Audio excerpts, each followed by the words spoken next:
우리는 이 세상을 사는데 다 이방인으로 살아가고 있습니다. 근데 여러분 정말 이방인이라고 느끼십니까? 사실 우리는 내가 이방인이라는 생각을 잘 하지 않습니다. 특별히 내가 태어난 나라에서 내가 태어난 곳에 살아가는 사람들은 늘 이방인이라는 생각을 할 수 없습니다. 그런데 종종 우리들이 낯선 곳에 또 아무도 모르는 곳에 여행을 통해서 일을 통해서 살다 보면 또 혹은 방문하면 왠지 내가 낯선 사람이다 하는 것을 아마 경험할 때가 있습니다. 내가 이방인이라는 사실을 깨닫지 못하고 살아갈 때가 많은데, 이방인이라는 것을 느끼는 것은 우리의 개인적인 인격적인 삶에서도 도움이 될 뿐만 아니라 신앙적으로도 유익이 될 수 있음을 알게 됩니다. 특별히 여행을 통해서 얻는 유익 가운데 하나가 바로 나를 객관적으로 볼 수 있는 기회가 된다는 것이 여행이 주는 유익이라고 할 수 있습니다. 그동안은 다 내 중심적으로 바라봤어요. 모든 것을 내 중심의 시선으로, 내 중심의 생각으로 바라보고 결정하고 판단하고 살아왔기 때문에 다른 사람이 나를 보는 시선, 또 제3자의 입장에서 나를 바라보는 시선들은 우리가 잘 알지 못하고 살아가고 있습니다. 그러다가 여행을 통해서 혹은 외국에 방문하거나 외국에 일이 있어 나갈 때 아마 여러분 다 경험해 보셨을 겁니다. 언어가 다르고 인종이 다르고 문화가 다르고 상황과 환경, 음식이 다른 곳에서 며칠 그저 짧은 기간 지내는 동안에 우리는 참 낯선 경험을 많이 하게 됩니다. 특별히 무엇보다도 내가 이방인이 되어 있다는 사실을 몸속 깊이 느끼게 되는 경험을 할 수 있습니다. 사실 우리는 이 이방인이라고 하는 말을 너무 쉽고 가볍게 생각하는 것 같아요. 저는 개인적으로 제가 미국에서 공부하고 목회하면서 한 7년 8개월을 제가 살았던 적이 있습니다. 저는 이 기간 동안 무엇을 가장 많이 배웠냐 물어본다면 뭐 학위를 한 것도 중요하고 언어를 배운 것도 중요하지만 그거보다 저에게 가장 값진 큰 교훈과 경험과 내 신앙과 목회의 자산이 된 것이 뭐냐면 내가 이방인으로 살아갔다고 하는 사실. 그것에서 주류가 아니라 비주류로, 그리고 시민권자도 아니고 그 나라의 국민도 아니고 영주권도 아니고 그냥 잠시 왔다 가는 사람으로 살아가면서 느끼는 불편함과 소외감과 때로는 말로 다 할 수 없지만 이상하게 보여지는 그들에게 이방인처럼 내가 이방인으로 살아가고 있다고 하는 것이 저는 내 목회에 또 내 인생에 큰 좋은 경험을 했다고 생각이 됩니다. 왜냐하면 나라는 존재가 어떤 존재인가, 그러면서 우리는 신앙적으로 우리는 결국 이 세상에서 이방인으로 살 수밖에 없다는 사실을 깨닫게 된 기회가 된 것이죠. 여러분이 만약에 여행 가실 때 다른 나라에 가면 제일 먼저 여러분이 해야 되는 게 뭔지 아십니까? 그 나라에 도착하면 공항에서 그 나라에 입국을 하기 위해서 입국 심사를 하죠. 그때 여러분 어느 줄에 서야 됩니까? 자기 나라 국민, 자국인들은 다 줄을 서도 금방금방 패스가 돼요. 그 나라 사람이라는 신분만 확인되면 그냥 패스가 되거든요. 그런데 외국인은, 이방인은 길게 줄을 서야 되고 거기서 그 사람들에게 내가 누구인지, 나는 범죄자가 아니고 나는 이 나라에 들어가도 당신들에게 해가 되지 않고 나는 왔다가 돌아갈 사람이고 여기 살 사람이 아니라는 것을 짧은 시간 안에 증명해야 돼요. 그럼 그 시간 동안에 그 사람들에게 비춰지는 내 모습은 의심으로 눈초리로 보기도 하고 나를 바라볼 때 조금 불편하게 바라보기도 하고 우리는 그 시간 동안 많은 생각을 하는 것을 경험하죠. 여러분, 이방인이 무엇입니까? 사실 우리는 다 이 세상에서 이방인으로 살아가고 있지 않습니까? 여러분, 하나님 앞에서 우리는 다 이방인이에요. 이방인은 무엇을 의미합니까? 이 땅에서 영원히 사는 존재가 아니라는 사실이고, 특별히 하나님 앞에서 우리는 다 이방인이 될 수밖에 없다는 사실. 여러분, 이방인을 영어로 표현하면 아웃사이더라고 얘기합니다. 이 아웃사이더의 반대말이 뭐냐? 바로 인사이더예요.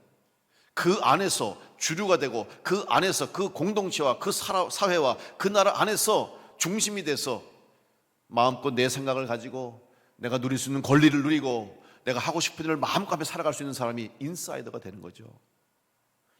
요즘 우리 젊은이들이 단어들을 많이 줄여서 얘기하는데 젊은이의 용어 중에 인싸라는 말이 있어요. 인싸. 오늘 한번 집에 가셔서 여러분 애들이나 혹은 손주 손녀들 만나면 야, 오늘 할아버지가 인싸가 됐냐? 한번 물어보세요.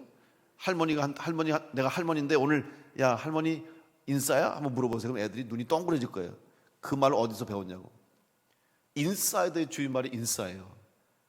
반대말 아웃사이더를 이제 아싸라고 하는데 무슨 말이냐면 어떤 모임이든지 학교든지 사회든지 직장에서 중심이 되어서 주류가 돼서 마음껏 자기 역할을 감당하며 그 안에서 생활하고 살아가는 그런 사람들을 인싸라고 하는데, 인사이더가 되는데, 그렇지 못한 사람들, 방황하고 겉돌고 중심이 되지 못하는 사람들을 아웃사이더라고 표현하는 거죠.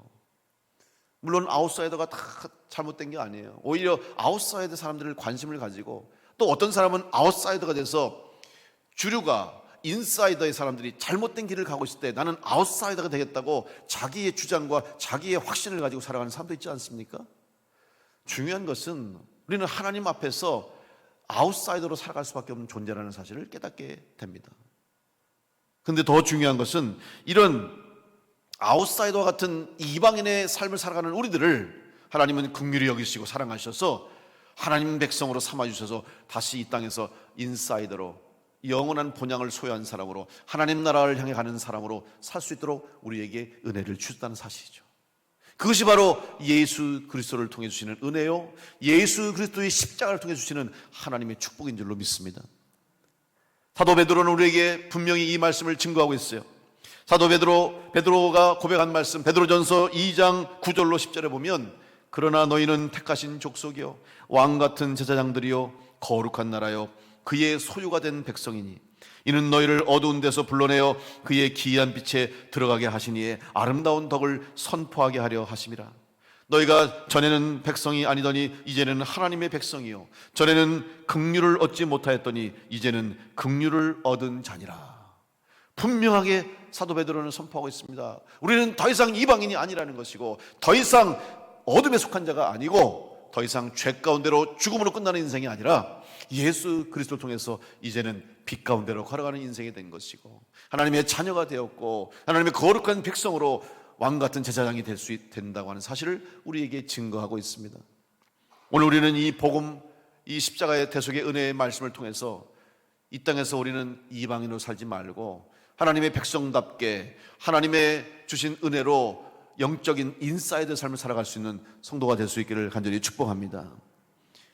주님은 우리를 위해서 이 땅에 오셨습니다.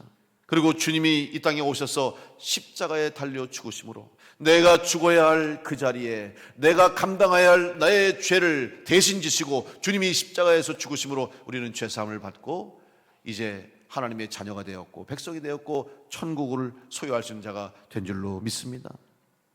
주님은 이런 우리들에게 오늘 사도행전의 말씀을 통해서 하늘로 올라가시면서 우리에게 부탁하신 말씀이 있습니다. 바로 주님의 증인이 되어 살라고 명령해 주셨습니다. 바로 이방인의 삶이 아닌 하나님의 백성, 주님의 제자, 주님의 증인된 삶을 살기 위해서는 바로 이 땅에서 하나님 말씀, 주의 말씀을 듣고 이제 더 이상의 이방인의 삶을 벗어버리라고 우리에게 말씀합니다. 오늘 주님이 이제 부활하신 후에 40일 동안의 모든 증거의 시간을 마치시고 올라가시면서 제자들에게 주신 말씀입니다. 그 말씀을 보면 제자들에게 너희는 내 제자가 되고 증인이 되었다 이렇게 말씀하지 않았어요. 오늘 사도행전 1장 8절 뒷부분에 보면 내 증인이 되리라. 여러분 되리라 아직 안 됐어요.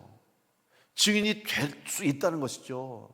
무슨 의미합니까? 너희들은 아직 진정한 내 제자가 아니고 너희들은 아직 내 증인이 될 수 없다라고 하는 말씀을 해주고 계십니다. 그러면 어떻게 됩니까? 주님이 우리에게 바라시는 것이 무엇인지를 알 수 있습니다. 주님의 증인 되기를 원하시고 주님의 제자가 되기를 주님은 기대하고 계신 줄로 믿습니다.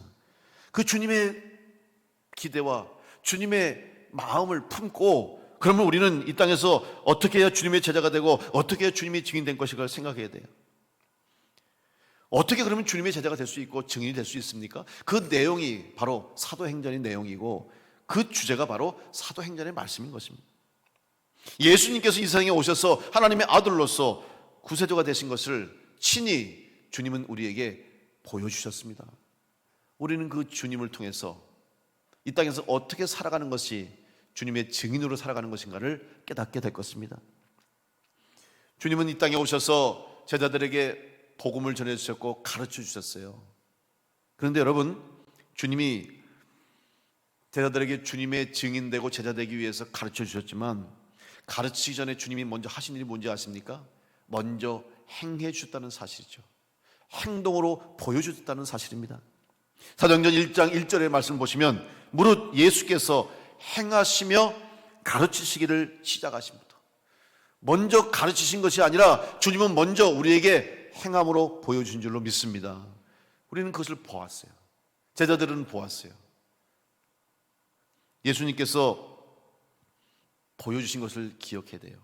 여러분, 사도행전의 책 이름이 뭔지 아십니까? 헬라어로 성경의 원어인, 신약성서 원어인 헬라어에 이 사도행전의 책 이름을 이렇게 적고 있어요. 프락세이스 아포스톨론이라고 하는데 이 뒤에 두 번째 단어인 아포스톨론, 아포스톨론은 제자들이란 뜻이에요. 그래서 영어로 어파슬이 이제 이 단어에서 나왔거든요.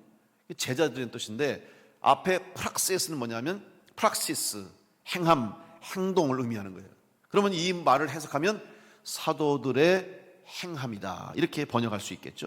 사도들의 행전이 그 뜻이에요.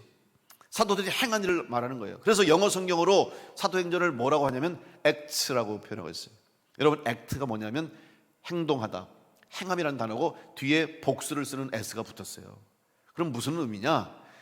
사도행전은 주님을 믿고 따르는 제자들과 성도들과 초대교회 성도들의 믿음으로 살아갔던 삶의 행함의 이야기고, 그들의 신앙의 고백의 이야기고, 그들이 주님의 증인대로 살아갔던 것을 보여준 이야기들이다, 이렇게 말할 수가 있겠죠. 결국 주님의 증인되어서 주님의 증인으로 살아갔던 사도들과 성도들의 이야기들을 기록한 것이 사도행전입니다. 주님은 공생애를 시작하시면부터 분명하게 무리들과 제자들에게 보여주시고 증거하신 것이 있어요. 무엇을 보여주시냐면 예수님께서 공생애를 시작하면서 제일 먼저 하신 것이 무엇입니까? 세례 받으신 일이에요. 세례 요한에게 세례를 받으시고 그리고 광야에서 40일 동안 마귀에게 시험을 받으셨어요. 그러면 세례를 받으신 것이 제일 처음 한 일이신데, 저는 이 부분을 읽을 때마다 사실 좀 의아하죠. 왜냐하면 아니 예수님이 왜 세례를 받으실까? 여러분, 세례가 뭔지 아시죠? 여러분 다 세례 받으셨죠? 혹시 아직 세례 받지 못하신 분도 있다면 여러분이 정말 하나님이 살아계심을 믿고 예수님이 나 대신 십자가에서 내 죄를 대신해서 죽으셨음을 믿으시면 여러분 세례를 꼭 받으셔야 돼요. 세례를 받음과 동시에 나는 더 이상 죄의 노예가 아니고 죄의 어둠에 속한 자가 아니라 이제는 죽음에서 사망에서 구원받은 영생 얻은 성도라는 고백이 바로 세례의 시간입니까? 죄가 용서받은 거예요. 죄사함 받은 거예요. 그런데 예수님이 왜 세례를 받으세요? 여러분, 예수님 죄가 없으신 분 아닙니까? 하나님의 아들로서 이 땅에 오셔서 죄 없으신 분인데 왜 예수님이 세례를 받으실까? 이유가 있어요. 뭐냐면 예수님이 이 땅에 오셔서 해야 할 일은 우리의 죄를 담당하시고, 다시 말하면 우리의 죄를 대신 지시고 우리의 죄값을 대신해서 십자가에서 죽으시고 우리의 죄를 사해 주시기 위해서 오셨기 때문에 우리의 죄를 담당하시기 위해서 세례를 받으신 거예요. 결국 우리의 죄를 대신해서 주님이 죄인의 몸을 입고 오셨기 때문에 우리의 죄를 대신해서 십자가에서 죽으시기까지 이제 세례를 받으시고 우리의 죄를 담당하신 것이라고 할 수 있죠. 또 하나는 예수님은 세례 예식을 통해서 예수님이 세례 요한에게 세례 받을 때 하나님이 예수님의 신분이 무엇인지, 예수님이 어떤 분이신지를 친히 증거해 주셨어요. 마가복음 1장 9절에서 11절 말씀 보면 예수님 세례 받으신 이후의 사건을 기록하고 있습니다. 그때 예수께서 갈릴리 나사렛으로부터 와서 요단강에서 요한에게 세례를 받으시고 곧 물에서 올라오실새 하늘이 갈라짐과 성령이 비둘기같이 자기에게 내려오심을 보시더니 하늘로부터 소리가 나기를 너는 내 사랑하는 아들이라 내가 너를 기뻐하노라 하시니라. 아멘. 여러분 잘 보세요. 예수님이 요한에게 세례를 받으셨어요. 그리고 요단강에서 이제 그 당시는 이제 침례죠. 사실은 원래 세례 예식은 침례라고 하는 물속에 완전히 들어갔다가 나오는 거예요. 이제 그건 우리 이제 교단에 따라서 침례교는 지금도 계속 침례를 합니다만은 뭐 대부분의 개신교에서는 그걸 이제 약식으로 물을 머리 위에 이렇게 얹음으로 부음으로 물속에 잠긴 것을 상징적으로 표현합니다만은 침례하셨어요. 그래서 요단강에서 세례 받으시고 올라오셨어요. 근데 그때 어떤 일이 일어났습니까? 성경에 뭐라고 그랬어요? 하늘이 갈라졌다고. 여러분 안 놀라세요? 하늘 갈라졌는데? 우리가 보세요. 하늘에 무지개만 떠도 와 무지개 떴다고 사진 찍고 막 신기하죠? 무지개만 봐도 얼마나 신기합니까? 거기다가 가끔 하늘이 막 구름이 마죠. 희한한 구름이 생길 때가 있어요. 그리고 그 속에 빛이 비추면 갑자기 막 주님이 다시 오실 것 같이 그런 막 경험을 하잖아요. 그러면서 야 하늘이 너무 희한하다, 오늘 하늘이 너무 이상하다, 그렇게 놀라고 막 이상한 광경을 보잖아요. 그런데 하늘이 갈라졌어요. 여러분 생각해 보세요. 하늘이 찢어진 거예요. 이 하늘이 그냥 갈라지면서 그런 일 보면 어떻겠습니까? 아마 놀라서 다 우리가 두려워 떨 거예요. 그런데 그 하늘이 갈라짐과 동시에 성령이 비둘기 모양으로 예수님 위에 내려오시는 거예요. 그리고 음성이 들리는데 하나님의 음성이 너는 내 사랑하는 아들이라 내가 너를 기뻐하노라, 이 음성이 들리는 거예요. 무슨 의미합니까? 예수님이 하나님의 아들로서 하나님으로서 이 땅에 오셨고 그래서 우리의 죄를 사해 주시기 위해서 친히 오셨다는 것을 증거하고 있는 거 아니겠습니까? 그래서 세례를 받으신 거예요. 예수님이 세례를 받으시고 직접 주님이 어떤 분이신가를 우리에게 보여주심으로 공생애를 시작했듯이 그 위에 주님의 모든 삶은 제자들에게 말을 통해서 예수님의 행동을 통해서 예수님의 사역을 통해서 그들에게 주님의 증인이 되는 것이 어떤 것인가를 친히 보여주심으로 주님은 공생애의 삶을 완수하신 것이죠. 오늘 우리는 그 주님의 모습을 성경을 통해서 말씀을 통해서 동일하게 보고 듣고 배울 수가 있다는 사실이죠. 그러면 여러분이 보고 듣고 배운 것을 어떻게 됩니까? 그대로 말씀을대로 믿어야 될 줄로 믿습니다. 그래서 예수님이 보여주심으로 이 땅에 우리가 주님의 제자가 되고 증인이 되는 것이 무엇인가를 주님은 친히 알려주신 거예요. 사도들의 행함은 무엇입니까? 결국 예수님께서 보여주신 일들에 대한 증인으로서 삶을 사는 것이 사도들의 삶이었고 주님의 증인으로 살아가기 위해서는 이제는 더 이상 죽음에 속한 자가 아니고 하나님의 진노를 받은 인간이 아닌 하나님의 사랑을 받고 구원을 받은 죄사함을 받은 하나님의 자녀로 살아갈 수 있음을 우리는 고백하며 주님의 증인된 삶을 살아가야 될 것입니다. 주님의 증인으로 사는 방법이 뭐예요? 주님의 제자가 되는 방법이 뭐예요? 오늘 주님이 사도행전 1장에서 주신 말씀이 무엇입니까? 8절에 보시면 오직 성령이 너에게 임하시면 너희가 권능을 받고 예루살렘과 온 유대와 사마리아와 땅끝까지 이르러 내 증인이 되리라. 증인이 될 수 있는데 맨 앞에 조건이 뭐예요? 오직 성령이 너희에게 임하시면, 이게 조건이에요. 다시 말하면 성령 받지 않고서는, 성령의 능력을 통하지 않고서는, 성령의 힘이 아니고서는 우리는 주님의 증인이 될 수 없고 제자가 될 수 없다는 사실을 분명하게 말씀해 주고 계십니다. 사랑하는 성도 여러분, 여러분 다 성령의 사람으로 살아가시고 성령 충만한 성도로 살아갈 수 있기를 간절히 축원합니다. 이 성령에 대한 문제는 2장을 제가 강의할 때 자세하게 성령 강림 사건을 제가 강의할 때 말씀을 드리겠습니다.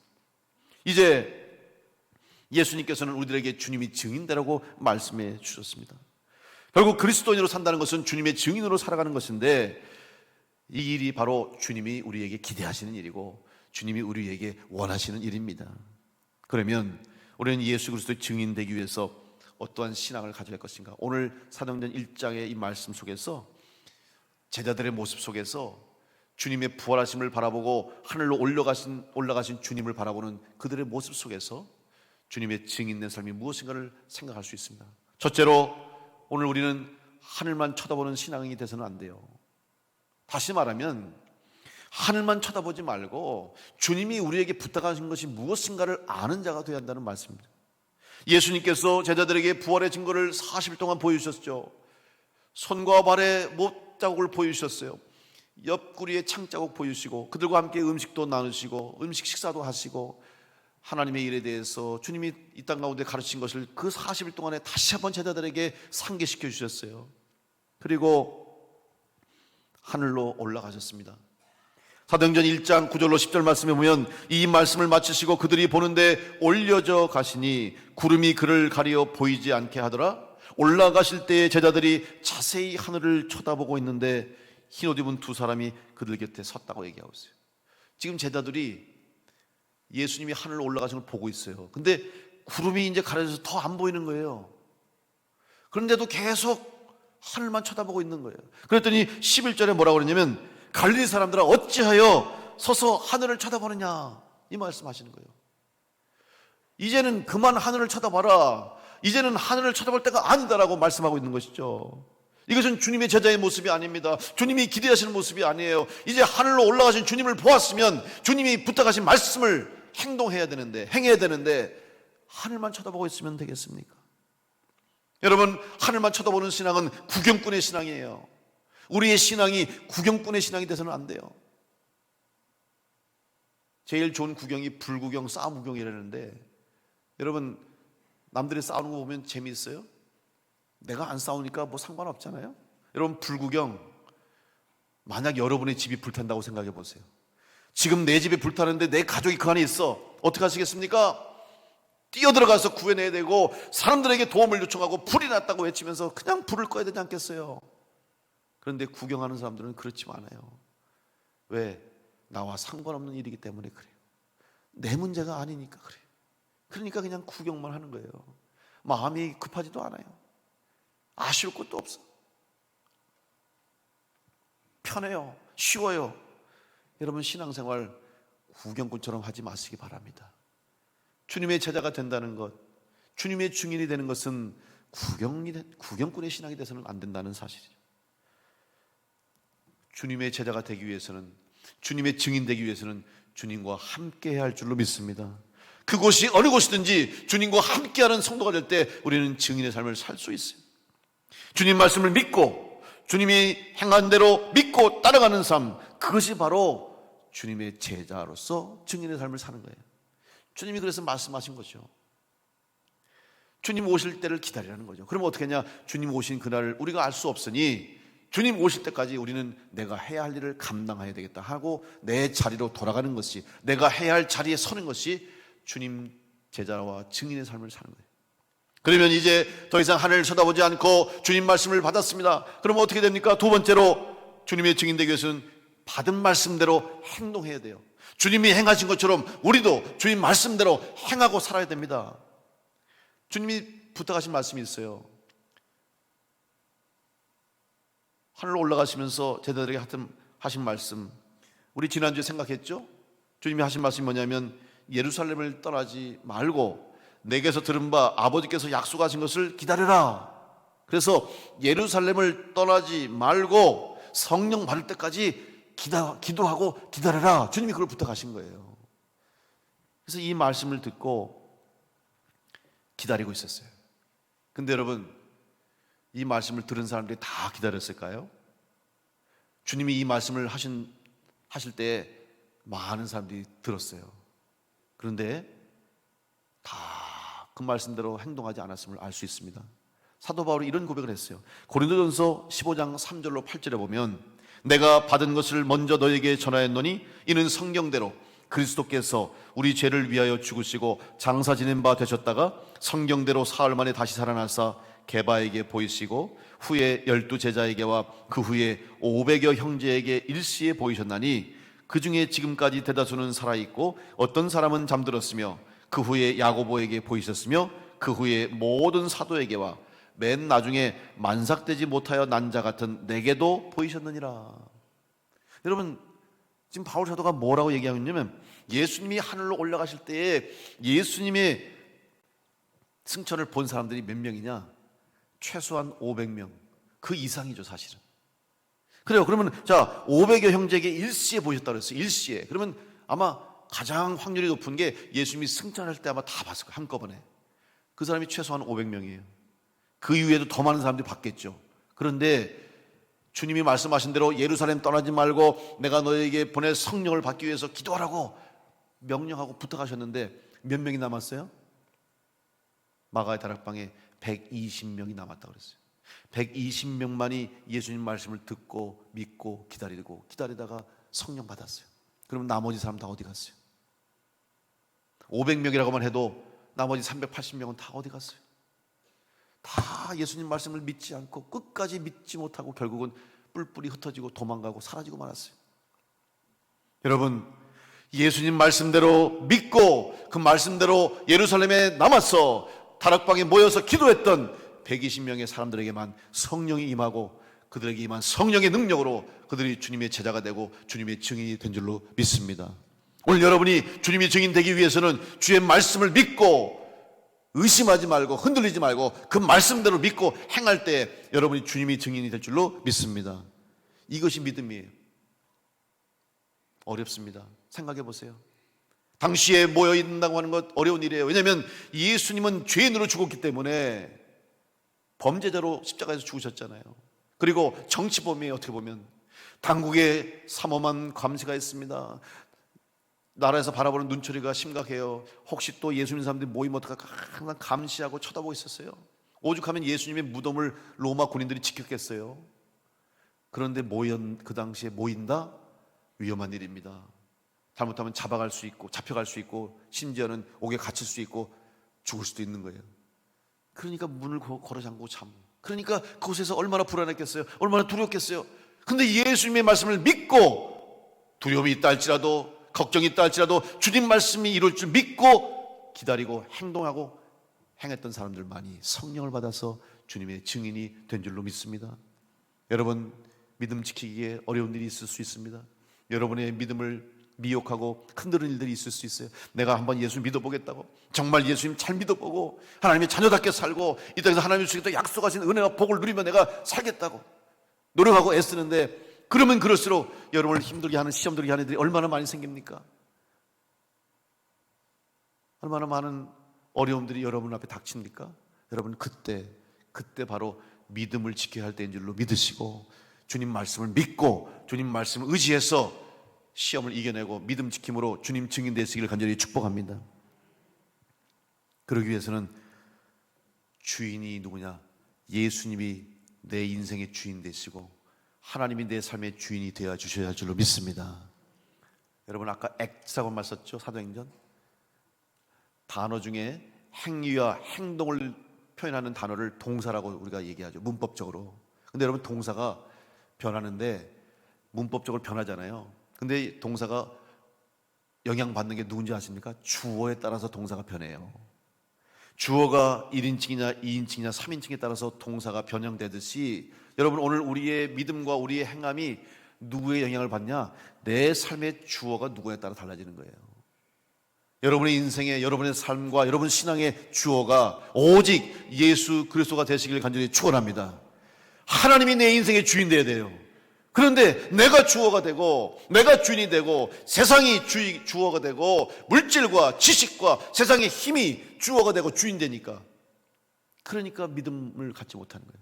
그러니까 믿음이 흔들리는 거고 그러니까 의심하는 거예요. 여러분 우리가 이 사순절을 보내면서 여러분 하나님 앞에 주님 앞에 여러분이 주인 됐던 것을 다 내려놓으시기 바랍니다. 그리고 주님께 맡기세요. 그리고 이제부터는 주님이 주인 되십니다. 하나님이 주인 되십니다. 주님이 내 삶의 주어가 되어 주십시오. 나는 그저 주님이 인도하시는 대로 따라가고 믿고 순종하겠습니다. 그러면 여러분 얼마나 편안한지 몰라요. 왜? 주님 말씀이 다 정해져 있기 때문에 그저 주님 말씀대로만 따라가면 되는 거예요. 그런데 이 결단이 없고 이 믿음이 생기지 않으면 괴로운 거예요. 왜 인생이 괴로운지 아십니까? 내가 주인 되니까 괴로운 거예요. 내가 주어가 되니까 괴로운 거예요. 여러분 하나님이 주인 되시고 예수님이 주어가 되시면 걱정, 근심, 염려 사라지고 평안이 우리 가운데 찾아오게 될 줄로 믿습니다. 평안과 동시에 하나님이 약속하신 은혜와 복이 우리 가운데 임하게 될 줄로 믿습니다. 주님의 증인 될 수 있도록 주님 말씀대로 믿음으로 행함으로 여러분 주님 증인의 삶을 살아갈 수 있는 성도가 되시기를 간절히 축복합니다. 세 번째, 주님이 증인 되기 위해서는 이제 함께 주님의 일을 할 수 있는 믿음의 성도들을 함께 세워가야 돼요. 나 혼자만 주님 제자가 되었다고 끝난 게 아니에요. 여러분, 유다는 예수님을 배반했습니다. 그래서 은 30에 예수님 팔아버리고 뒤늦게 후회하고 뒤늦게 그가 얼마나 큰 죄를 저지른가를 깨닫고 견디다 못해 결국 스스로 목숨을 끊었어요. 높은 데서 떨어져서 그만 배가 터져 창자가 흘러나올 정도로 고통스럽게 비참한 인생을 마무리했어요. 스스로 목숨을 끊었어요. 이런 인생이 돼서는 안 되겠죠. 결국 유다도 물질이 주인되고 세상 권력과 욕심이 주인돼서 이런 잘못된 마귀의 시험에 유혹에 넘어간 거예요. 이제 유다의 자리가 비었어요. 그래서 제자들이 모여서 제비 뽑아서 마띠아를 세웠습니다. 기준이 뭔지 아십니까? 사도행전 1장 22절에 보면 항상 우리와 함께 다니던 사람 중에 하나를 세워 우리와 더불어 예수께서 부활하심을 증언할 사람이 되게 하여야 하리라. 조건이 뭐냐? 항상 우리와 함께 다니던 사람 중에서 우리와 더불어 예수께서 부활하심을 증언할 사람을 뽑자.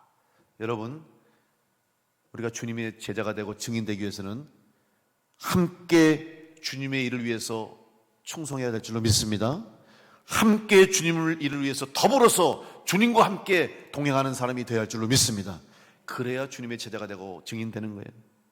제자가 된다는 것은 믿음의 동역자가 되는 것입니다. 먼저 여러분이 주님과 함께 길을 걸어가시기 바랍니다. 또한 주님을 믿는 믿음의 성도들과 사람들이 함께 해야 합니다. 여러분, 교회는 믿음의 공동체예요.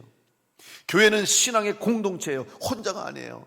여러분, 혼자 독불장군처럼 신앙생활하는 사람이 있어요. 나만 의로우면 되지, 나 예수 믿고 구원받았으니까 내 신앙 내가 잘 챙기면 되지, 그러면 되지, 뭐 교회 가서 말이지 뭘 모이고 자꾸 그래서 왜 시끄럽게 하고 복잡하게 하고, 다 싫다, 나는 하나님하고 나와 1대1의 관계로 내가 신앙생활 잘하고 예수 잘 믿고 그러면 끝이다. 구원은 받을 수 있을지 모르겠지만 주님의 제자는 될 수 없어요. 주님의 증인은 될 수 없어요. 왜? 분명히 주님께서 함께 주님의 일에 힘써야 되고 함께 주님의 몸된 교회를 세워가라고 부탁하셨기 때문에 우리가 주님의 제자가 되고 증인되기 위해서는 여러분, 우리는 함께 해야 될 줄로 믿습니다. 교회는 함께하는 공동체예요. 그러다 보니까 우리가 인간이니까 교회가 시끄럽죠. 여러분, 어떤 사람은 그래요. 교회 가면은 사람들이 모이기 때문에 분명히 분란이 있고 시끄럽고 문제가 많다고. 근데 여러분, 당연한 거예요. 이 세상에 어느 교회도 아무 문제 없는 교회가 하나도 없어요. 그런 곳은 공산당밖에 없더라고. 공산당은 투표하니까 만장일치 그러대요. 만장일치. 반대가 하나도 없어. 중국 공산당 이번에 투표하는 거 보니까 뭐 2천 몇백 표가 다 찬성이래. 북한 공산당도 마찬가지야. 다 찬성이죠. 반대하면 죽이니까. 여러분, 인간이 모인 곳에는 교회이라 할지라도 시끄러울 수 있어요. 문제들, 초대교회 문제가 다 있잖아요. 아무리 칭찬받은 교회도요, 다 문제가 있어요. 왜? 우리 인간이 모인 것이기 때문에, 부족함이 있는 존재가 있기 때문에 그런 거예요. 그건 자연스러운 거예요. 그러나 걱정하지 마세요. 왜? 아무리 인간들이 모여서 부족하고 실수가 있고 어려움이 있어도요, 걱정하지 마세요. 왜? 이 교회는 주님이 주인이시기 때문인 줄 믿습니다. 우리 교회가 아니에요. 내 교회가 아니에요. 주님의 교회예요.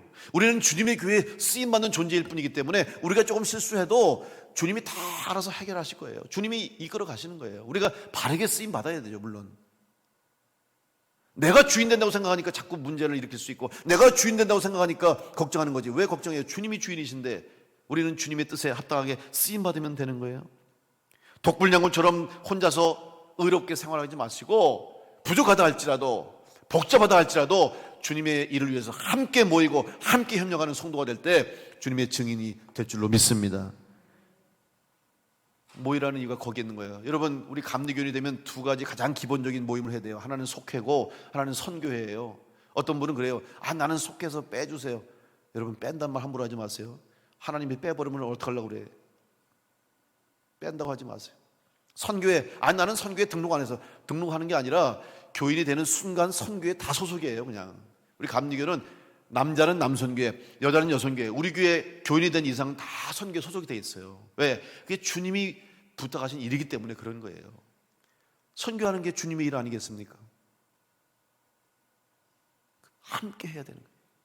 조금 어렵더라도, 조금 힘들더라도 함께 하는 교회, 함께 하는 성도가 될 때 우리 교회가 주님의 교회가 되고 여러분이 주님의 증인이 될 줄로 믿습니다. 목적이 분명하기 때문에 그래요. 목적은 단 하나, 부활하신 예수 그리스도의 복음을 증거하고 부활하신 예수님의 증인이 되어야 하기 때문에 우리가 함께 하는 것이에요. 혼자 하면 힘들어요. 혼자 하면 불가능해요. 여러분, 우리가 지금 사순절 기간 동안에 매주 금요일 날 주님 십자가에 죽으신 날을 기념하면서 한 끼씩 여러분 금식해서 금식 헌금하잖아요. 저도 매주 만 원씩 해요. 10만 원 할 수도 있지만 제가 한 끼 금식했으니까 만 원씩 하는 거예요. 근데 여러분, 만 원 사실 보잘것 없어요. 물론 만 원도 가치 있는 돈이지만 만 원으로 가지고 우리가 우크라이나 전쟁으로 인해서 고아된 아이들 도우려면 큰 힘이 안 되는데, 여러분이 만 원 해준 건 모아지면요 큰 힘이 돼요. 우리가 작년에 여러분 우크라이나 전쟁 바로 시작했을 때 우리가 사순절 지내면서 헌금했죠, 여러분들이. 그래서 우크라이나 전쟁 때문에 피난민들, 난민들에게 우리가 월드비전 통해서 지원했어요. 얼마인지 기억하세요? 1,000만 원 해서 우리에게 1,000만 원. 별로 안 놀라시네? 1,000만 원이 껌값입니까? 여러분 개인적으로 1,000만 원 하면 하겠어요? 쉽지 않잖아요. 근데 혼자서는 힘들지만 여러분이 한 사람씩 한 사람씩 모으니까 큰 일을 할 수가 있잖아요. 그래서 함께 하는 거예요. 그래서 힘을 모으는 거예요. 우리의 힘은 미약하지만 삼겹줄, 세겹줄은 끊어지지 않는다고 성경에 말씀한 것처럼, 나 하나의 힘은 미약하고 나 하나의 재능은 부족하지만 우리가 주님 안에서 하나가 되고 힘을 합하고 모으면 하나님의 위대한 역사를 감당하는 주님의 교회와 제자와 증인이 될 줄로 믿습니다. 여러분, 헬라어로 증인을 말하는 단어가 있는데 그게 마르투스라는 단어를 써요. 이 마르투스는 증인이라는 단어예요. 그런데 한번 보여주세요, 단어를. 마르투스, 이게 헬라어로 증인이에요. 근데 여러분, 이 마르투스라는 단어에서 영어 단어가 나왔어요. 그게 뭐냐면 마트라고 하는 단어인데 그게 바로 순교자라는 단어예요. 영어 미국 발음으로는 마러 얘기하고 영어식으로는 마터라고 얘기하는데 이게 순교자라는 단어인데 이 단어가 바로 증인이라고 하는 마르투스라고 하는 헬라어에서 시작됐다는 사실이에요. 여러분 한번 생각해 보세요. 결국 주님의 증인으로 산다는 것이 어떤 의미냐? 순교자가 될 수 있다는 의미예요. 목숨을 걸고 내 생명을 내놓고라도 나는 예수 그리스도의 십자가의 증인이요 부활하신 주님의 증인으로 살아갈 수 있다고 하는 증인된 삶을 살아가는 것이, 결국 그 당시에 많은 제자들과 많은 성도들이 순교자가 됐잖아요. 그래서 증인이라는 단어에서 순교자가 나왔다는 사실이죠. 오늘 여러분이 예수님의 증인되는 거 쉽지 않아요. 때로는 내가 정말 많은 걸 희생해야 되고 포기해야 되고 버릴 수도 있어요. 그럼에도 불구하고 여러분이 증인되어 살아가신다면 우리는 더 이상 이 세상에 아웃사이더, 이방인이 아니라 하나님의 백성으로, 하나님의 자녀로 인사이드 삶을 살아갈 수 있음을 믿으시고 이 땅에서 함께 힘을 모아 합심으로 주님의 증인으로서 하나님께 영광 돌리는 우리 모든 성도들 될 수 있기를 간절히 축원합니다. 주님이 여러분에게 부탁하신 말씀입니다. 주님이 간절히 다시 오실 그날까지 우리 교회와 성도들에게 부탁하신 말씀, 너희는 내 제자가 되고 내 증인이 되라고 하는 이 말씀 붙잡고 여러분 다 주님의 증인 되어서 주님께 영광 돌리며 주님 앞에 섰을 때에 잘했다 칭찬받을 수 있는 복된 성도로 승리하시기를 간절히 축원합니다.